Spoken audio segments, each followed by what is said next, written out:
That we are, as we have spawning down on the bottom left for Basilisk Gaming. It is the Canadian lad. Give it up for Trigger.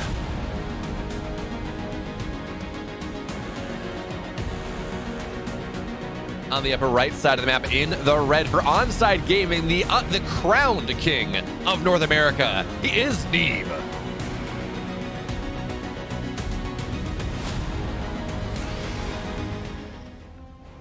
Now, Steadfast, I got a question for you.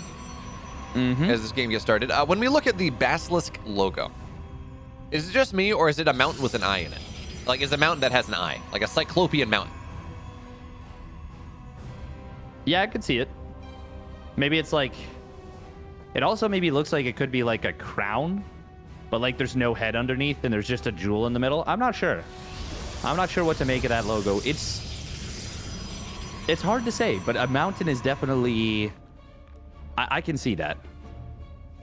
It's the mountain that Trigger must climb to beat Neeb here in this series. Got it. Thank you. Good job.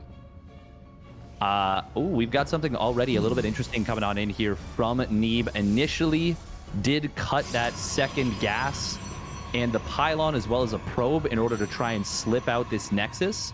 So Neeb trying to play a little bit of a cheeky setup here to get an economic advantage, and Trigger's like, nuh-uh, I know this play. I've seen this. I came up with this. I've figured this out. I'm not going to let you get away with this. And he will just end up, tiny bit of probes ahead. Talk about things that players have developed and maybe not as they once were. I do appreciate how, because Max Pex has punished so many players for it, it used to be you would try to not get the Zealot. Oh, okay. Well, one more swipe, but that's fine. You would see players try to not get the Zealot and just last long enough, and then we would see Max Pex run across the map with that Zealot and break things down. It would weird game-ending shenanigans. So now we have a Zealot that gets started in every game. It just minor inefficiencies that I think are interesting, but Neeb actually chronoing out a Stalker behind this. At the very least, it will shut down the production, or shut down the scouting probe, excuse me. And now Trigger, he does have his Nexus down, but it's about 30 seconds slower. Yeah, which is a pretty substantial amount here. We do have Neeb trying to chase this probe down, but I don't think he's going to be able to get the kill. And in fact, if he pushes a little bit too far, he's going to pull back like right now. He is actually going to get jumped on a little bit. Trigger misfiring the Stalker just a tad, but the corner snap... Oh, never mind. The Zealot actually blocks Trigger's own Stalker. Oh, idiot Zealot right there. That was a big dummy. So I think the Chrono Boost on the Stalker was more so than anything for Neeb to just be like, yeah, I know that a shield battery rush could be a risk, but if I get this Stalker out very quickly, it's going to prevent you from doing anything. I'm able to get away with canceling the Zealot. That's fair, but by chronoing out getting that Stalker pretty early, it does mean that the Stargate from Trigger is a little bit faster. His Oracle's already on the map, as the Oracle from Neeb is only halfway done. And Trigger is well prepared. He's got a shield battery in his base, much like Neeb does. But if Neeb wants to sit in the natural, Oracles can still get some level of damage done. But ooh, okay, Trigger, he's got the left side here where the shield battery does not cover, diving into the natural where Stalkers are. And because there are two shield batteries, it doesn't get a lot done. It's only one probe. Still, that's actually a fairly significant shield battery commitment early, Steadfast. It is, but Neeb knows that he had the quicker Nexus, so he's able to afford it, and he still comes out of this, even with the loss of the probe and the commitment to those shield batteries, he still comes out of this up a couple of workers. Yeah. And I like Neeb's position. Ooh, I like as well how he goes for this damage. He is going to find quite a few probes in Trigger's natural. 3 probes going down. Well, now that's a pretty big lead, actually, for Neeb. Yeah, just about 6 workers here. And that's the difference, because Neeb built that minor economic lead early. He could afford shield batteries in both mineral lines, which meant that the Oracle of Trigger really didn't get that much done. Not much at all. So, yeah, Trigger finds himself a little bit behind, but he's got a gateway on the map. Blink halfway done. How many gateways? Looks like it's going to be 3 gates for the moment. I expect to see a 4th go down, but now here we go. Paired Oracles, and there's a shield battery, but it doesn't matter because they one-tap them all the way down. And only 1 Stalker on the main base means that Neeb is putting Trigger absolutely all in. 1 Oracle, it's not even going to go down the pylon, blocking out the Stalker. 7 more probes go down. Oh, the SimCity working against Trigger here. And now, well, he's all in. I think he was all in, but he's certainly all in now. And Neeb not only saw the Twilight researching, he saw that there was a chrono on it, and that should tell him everything he needs to know, but he's going to go take a 3rd. Yeah, because I feel like he's still going to be fine even with this, or at least he thinks he's going to be fine. This could be dangerous, though. Wow, Trigger committing across the map, and that is where keeping this Oracle alive is such a huge deal, because the shield battery doesn't defend you against double Oracle. He's going to lose, actually, he's going to lose another probe, potentially. No, looks like he runs out of energy. Neeb says, okay, I just cancel my third base. Blink up into the main base is going to try and come on in. Nice little stasis ward coming in from Trigger. And Neeb actually will find himself having a little bit of a tough time fighting against this army. Not quite enough Stalkers to one-shot. Ooh, stasis ward. Nope, it's not going to come on down. There's the shield battery finally coming into play here for Neeb. And Trigger makes some nice micro moves, but it's not going to be enough. He doesn't have the reinforcements. He doesn't have the probe count. And Neeb will survive maybe the only scary moment he's going to experience in this game. Yeah, this push had legs, and if Trigger had not lost the second set of 8 workers, I think maybe that actually does kill Neeb. Blink Stalkers versus no Blink Stalkers, and Trigger had more of them. That, it was looking pretty scary. But because we saw Trigger warping in, 2 Stalkers at a time, third base gets canceled once again. Oh, wait a minute, big stasis here. Blink on top of that one. Blink not done for another 5 seconds, but it seems like Trigger is just going to console himself with canceling that third base, but he needs more, especially if the Dark Shrine's halfway done. And yeah, there's an Oracle, there is no Robo. He is not gonna, if this Oracle goes down, that really will be all she wrote for Trigger. But Trigger, at least he's got his third base up faster. I don't know how that much of that's gonna matter though, because he's down 22 workers. Yeah, it does not matter at the moment here. He is going to try and drop a stasis ward in the main mineral line. Gets it into a nice position. Neeb, he's going to get 2 workers trapped, but that's not a big deal. You did mention, though, the Dark Shrine. No detection for Trigger here. Neeb doesn't yet have a proxy pylon. He does have a probe on the map. If this were already built, I mean, 3 DTs warping on in, going to separate bases.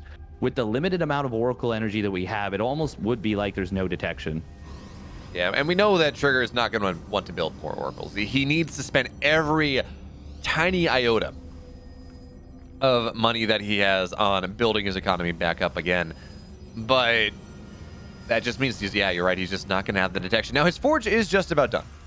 So if Neeb waffles a little bit too long, then maybe cannons will be up in mineral lines. But even then, it feels like cannons are something that Trigger doesn't feel that he can afford. So DTs arrive, 1 into the natural, actually going to go into the main, 1 into the natural. We should see a third one into the third base fairly soon. So Stalkers do a great job, actually. They block this out, but the Oracle doesn't even have enough energy, and it's already in the main base. Oh, this is Trigger's dead. I wish I could say other things about it, and Neeb also chooses to get aggressive. Good stasis, but Trigger's dead. Like there's no salvaging this. No, unfortunately, there is not. If he didn't drop the stasis ward at the third base, the gigantic stasis ward that got so much done, he would have had energy, but then he wouldn't have had that stasis ward. We will see battery overcharge getting popped here. Neeb just blinks in on top of it. He's got the DT adding in DPS, and Trigger, I mean, he's going to take about the best fight he can, but even if he wins this fight and doesn't lose anything, which he will, Neeb would still win in the eco game. And Neeb is going to lock up first place in the group here. And now he is just 1 map away from a perfect group stage run. Yep, and Laser could not do it in Europe. He lost 1 map to Raynor, which I don't think anyone blames him for losing a map to Raynor. And actually killing Raynor is impressive in and of itself.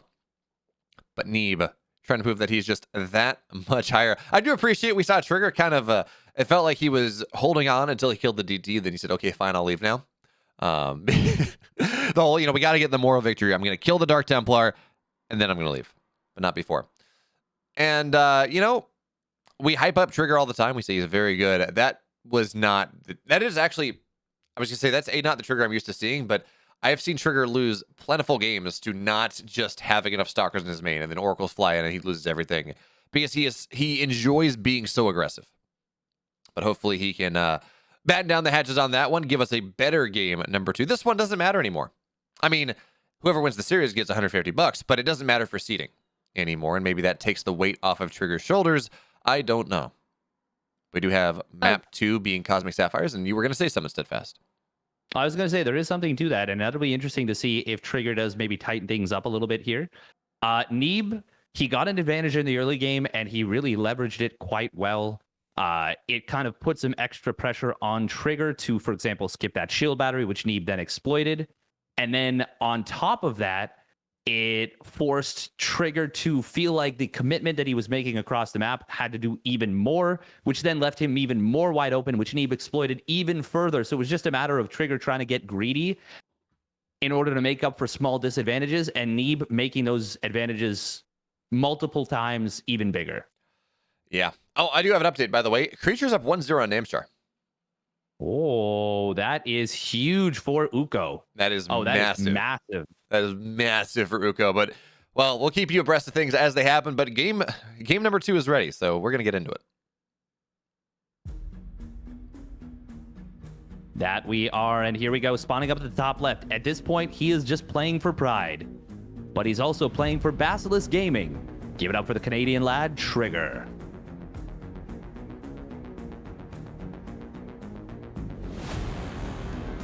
And in the bottom right, in the red, one map away from a perfect group stage. For onside, it's Neeb.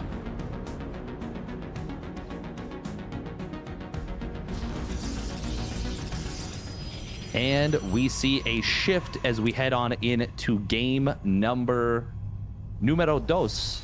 Obviously, you know, we've got the high ground naturals on Data C. We got the low ground naturals on Cosmic Sapphire, and it is going to be a double gate opener. That makes sense. Unless you're max packs, you really don't open with a single gate opener on this map because you don't have the ramp. And actually, while the map is fairly big, the rush distance from the third to the third at the very least is pretty short. What is this probe of Neeb going for? Like, are we going to see a Maca gateway? I think we're just going to see a hidden pylon. Yeah, it's just going to be a fakey pylon here. Kind of cute. Will actually serve to spot for Stalkers. The thing is, if Trigger checks this corner for the pylon, he's going to see this anyways. Like, for the pylon that would be in the main base, he's going to see this anyways. So I feel like this might actually be a little bit self-defeating from Neeb. Because all it does is really leave a pylon super exposed in the early game, but it's early. We'll see. We'll see if Trigger even checks there. But in theory, I actually don't like it. Oh, here we go. Trigger. Oh, he doesn't see it. Okay. Well, now Neeb looks like a genius. He's so smart. But Steadfast, as we move in, and I was about to ask, as we move in, does Neeb go macro? Does he go aggressive? Does he go defensive? Well, at least that answers my question from Trigger's perspective. We got not a Dark Shrine. We got a Twilight Council on the way from Trigger on one base. Is this going to be for Blink? Does he have something more crazier in mind? What do you think here, Steadfast? I think it is going to be for Blink here, and we've got both players actually going double Stalker into Twilight Council, into 2 additional Stalkers, but Trigger's build is actually just faster in every way. So that's kind of a funny little setting here. Funny little setup. Yeah, I mean, technically, if you and your opponent are doing the same thing, but you do yours a little bit slower and bias yourself towards economy a little bit more, it actually is good for you. So Neeb, effectively, theoretically, having his blink done by the time the Trigger shows up on his side of the map, but not any earlier, puts himself in a bit of an advantage, you know, maybe getting more probes, but Trigger already getting ready here. There's a pylon on the bottom side, but Neeb is just going to waltz right in. He forces a gateway as the block, and this is just going to be a dead pylon here, but he recalls? Yeah, because he doesn't know where his opponent's army is, and he can't afford to lose those Stalkers. He sees the gateway that's been built beforehand, and he recognizes this, I think, is what it is, which is that it is going to be an all-in. I don't know if he recognizes that it's Blink yet. I don't think he's gotten the scout, but this is a very funky setup.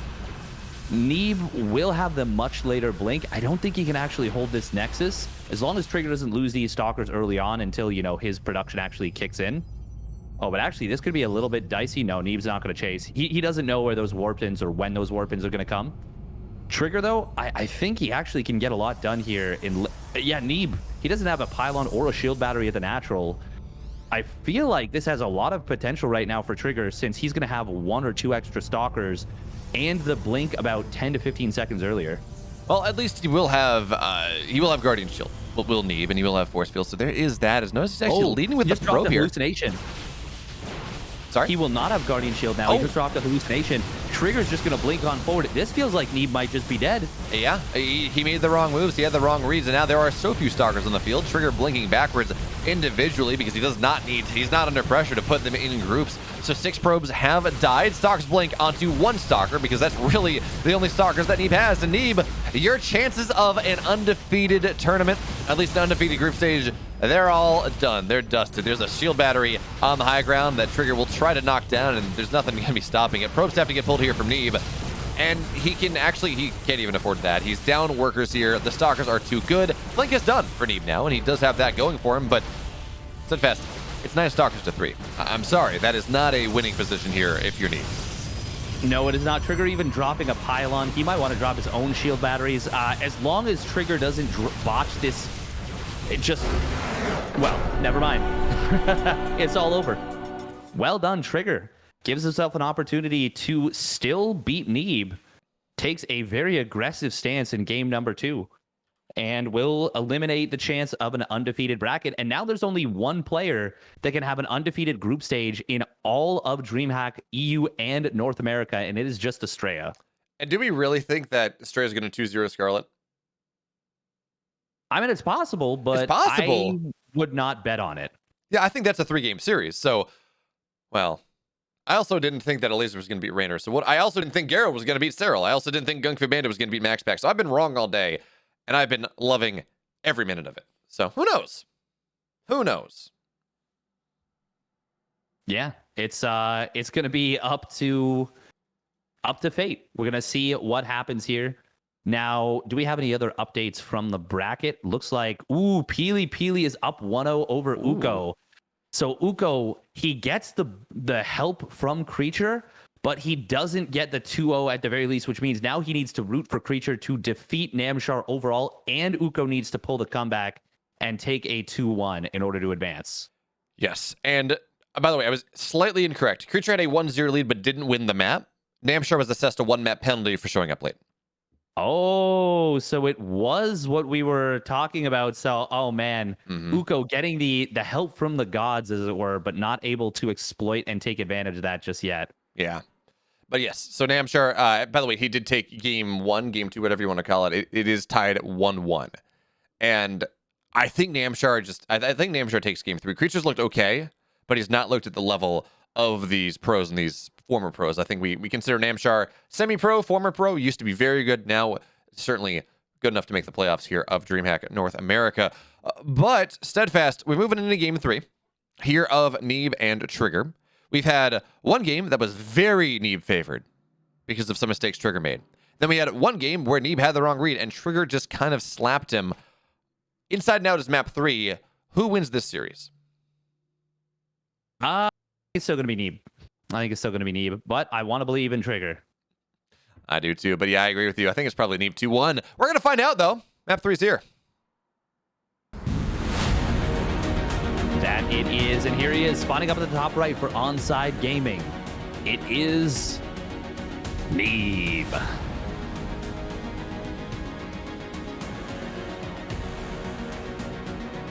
The bottom left in the blue for Basilisk Gaming, trying to climb the mountain that is this group. At the very least, take down Neeb. He is Trigger.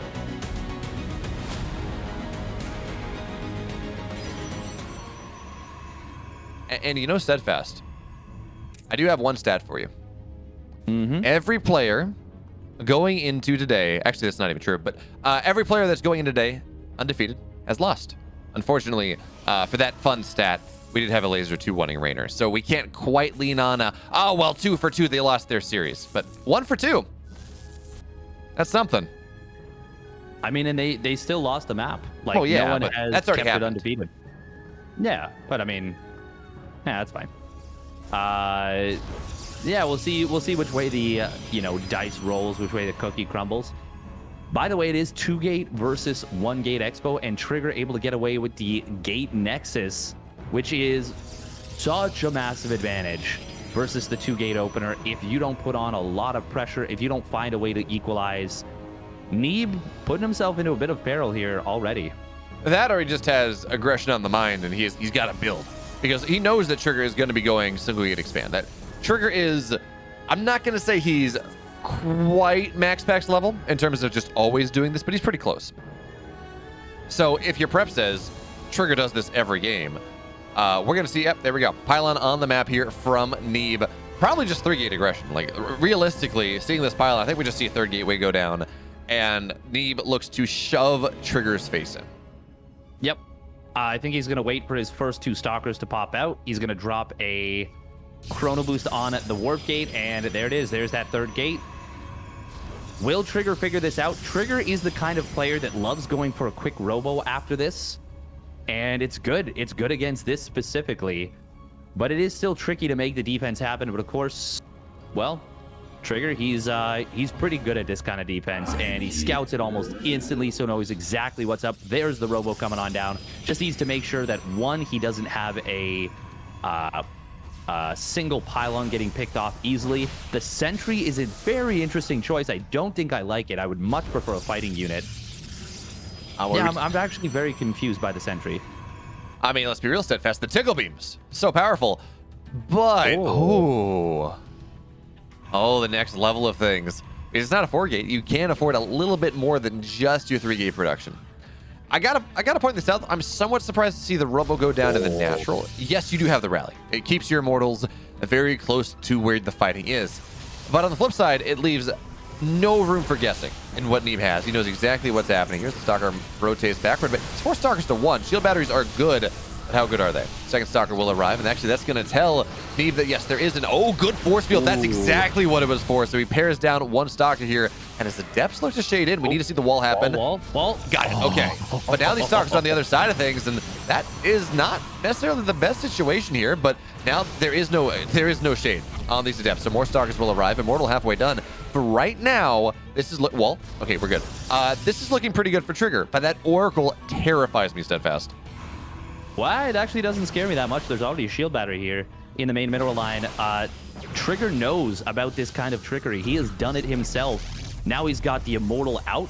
I think this is an amazing position, actually, for Trigger. We are going to see this Oracle. It will eventually burn down a couple of probes, but I don't think it's going to get too much done beyond that. Oh, he actually does force out the battery overcharge. That's actually gigantic. Okay, that, in my opinion, that's a pretty huge mistake from Trigger. I don't think he should have dropped that. He loses 3 probes at the natural anyways. Nexus is coming in for Neeb. And has Trigger seen this yet? I don't think so. Oh, and again, he gets the wall up here. Yeah, Trigger doesn't know about the Nexus, so that's where things could get a little risky, but he's already building 2 probes at a time. Yeah, this is an amazing position here for Trigger. He is so far ahead right now.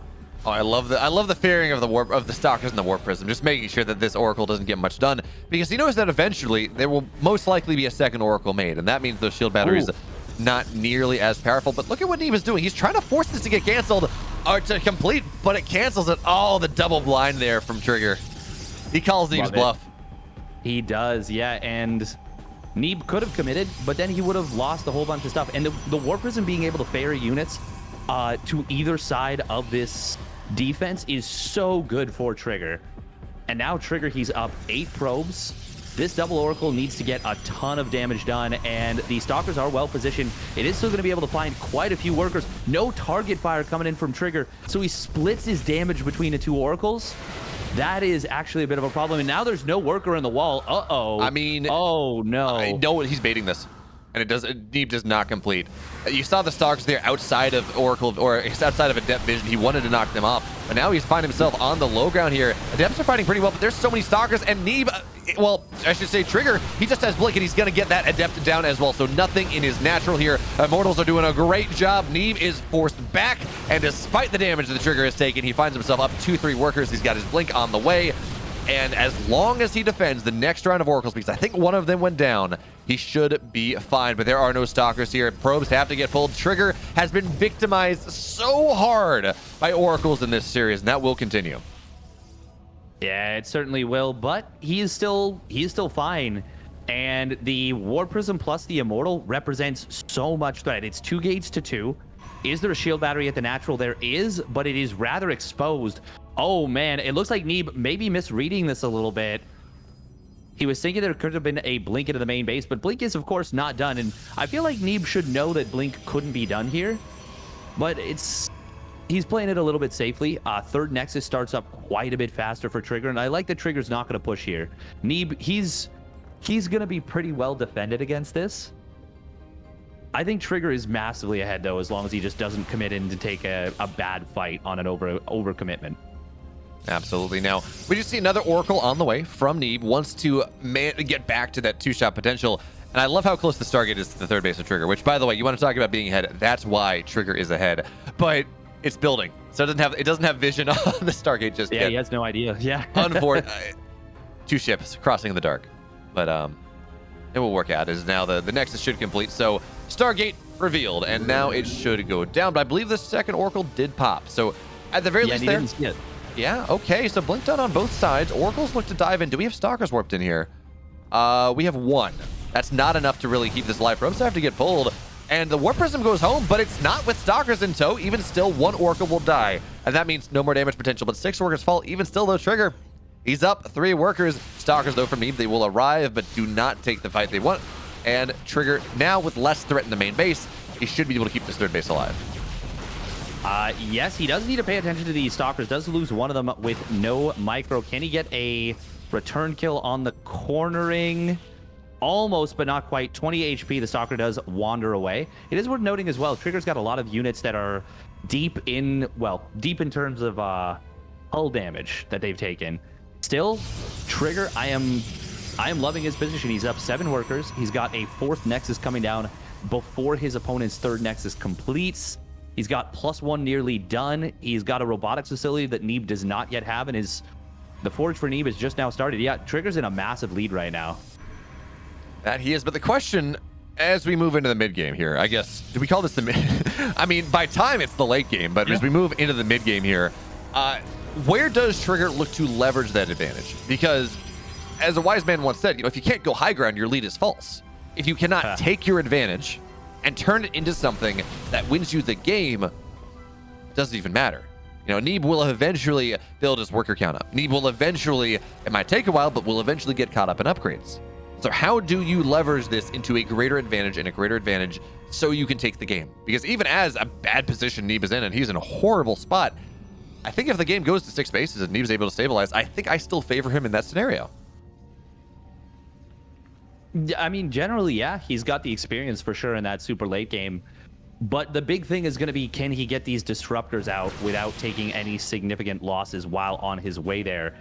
And the big deal for Trigger is that he doesn't have a lot of scouting potential. So him trying to figure out that there is going to be a double robo disruptor transition and figure it out in time to actually punish it, he basically needs to get the hallucination from this 1 sentry he's got and see it almost instantly and then move out right behind it. Because double disruptor just got fired up here for Neeb. It's going to be tough for Trigger to punish this. And we got to point this out. Trigger, he got his 4th base when he was on 4 gates. Generally, you start that gateway explosion after your 3rd. He understood that he was in a great spot, so he didn't need to do that. But that also severely hampers his aggressive potential. He can't move out here as easily with only on 4 gateways. With, I think he's got 7 gateways on the way, and it looks like he just wants to lean into Neeb on 6 gases, but just tons and tons of charge lots. Good force fields, though, from Neeb. Will force Trigger back for the moment, but Steadfast, as these gateways complete, it's a 20 supply lead for Trigger right now, but that's about to get much worse. Yeah, there's going to be so many charge log warp-ins here. The disruptors from Neeb have to be lights out here to be able to make a hold happen. Now you got to wonder, okay, he is going to warp in charge lots. I was going to say, when you see those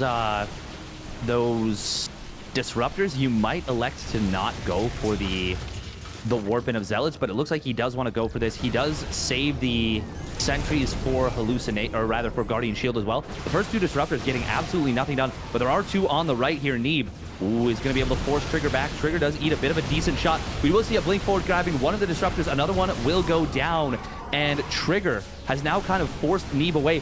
Massive blink forward from Neeb, but the Zealots are going to come on in. The disruptor will get stopped at like 99%. +2 weapons going to complete here for Trigger, so now he's got an upgrade lead as well. Disruptor gets a massive shot.